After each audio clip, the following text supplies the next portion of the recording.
Hi friends, happy Friday! Okay, this one's gonna have to be really fast because a couple of days ago I somehow sprained my lower back. I think that's what's happened. I swear my body cannot handle anything. I could like lift a finger and I'll get carpal tunnel.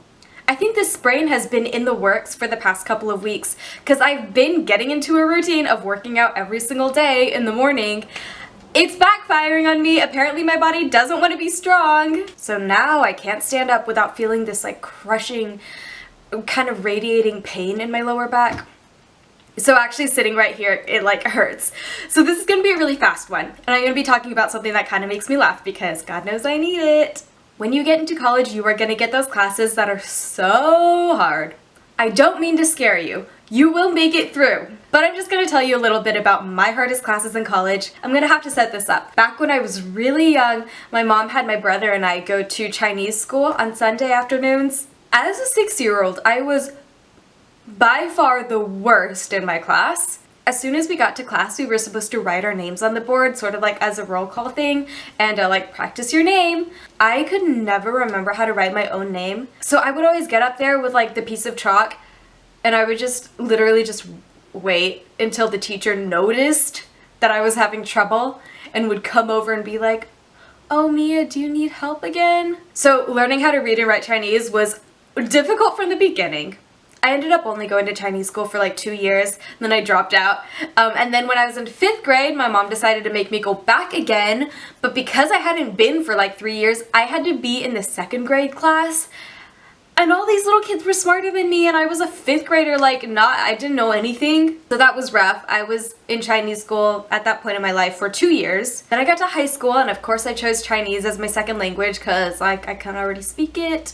I made 2 major mistakes in high school. The first one, when I took the pre-SAT, I checked the box that said, "Send my information to colleges." Don't ever do that. They will spam you for the rest of your life. Second, I did not take the AP Chinese exam the year that I studied Chinese.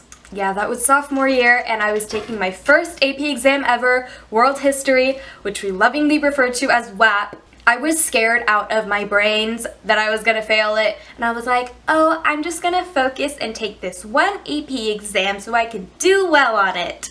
But what I didn't realize was I was gonna forget like everything I learned about Chinese in the next 2 years. So I didn't register to take the AP Chinese exam until I was a senior, had forgotten everything. Actually, at this point, my mom made me start going to tutoring again for like 3 months, and it was so hard. Again, I was in a group of children who were all like whizzes at Chinese. The teacher would be like, here are 5 full pages of just Chinese words, let's all read a paragraph. And all these other kids would be like, 我今年会跟爸爸妈妈回台湾. And it would get to me and I would be like,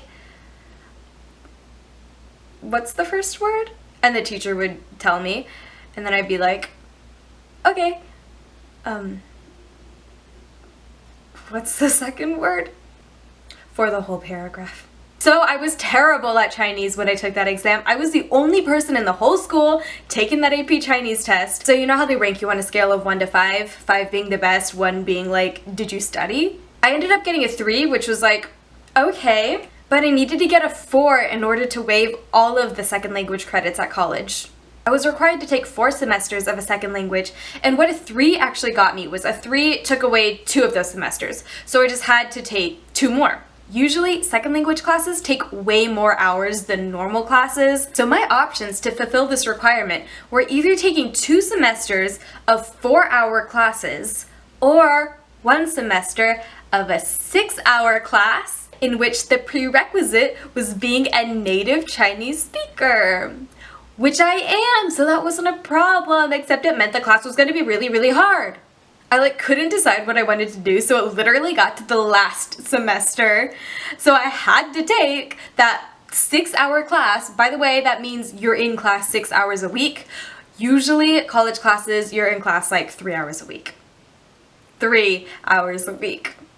So first day of class, we're just looking at the syllabus, all that easy stuff, and then the teacher assigns us to learn 70 words for the quiz the next day. And like, I'm sure you already know this, but Chinese characters are not phonetic. You literally have to memorize every little single mark in there. Like, there's no rhyme or reason, you just have to know it. And then you also have to know how to like spell out the pronunciations that aren't a part of the character. It's just like a separate thing to help you know how to say it. and we would have a test over like 140 words every Monday. That class blew my brains out. That's all I did was study Chinese. That's the only semester I ever drank coffee because I needed it. I would wake up at like 7, make a cup of coffee, just cram until like 9. That whole class was full of people who already spoke Chinese at home, and like all of us got smashed by this class. But I made it through in the end, and I felt really, really proud, except for the fact that I got an 89.49 in the class, which means I was literally 100th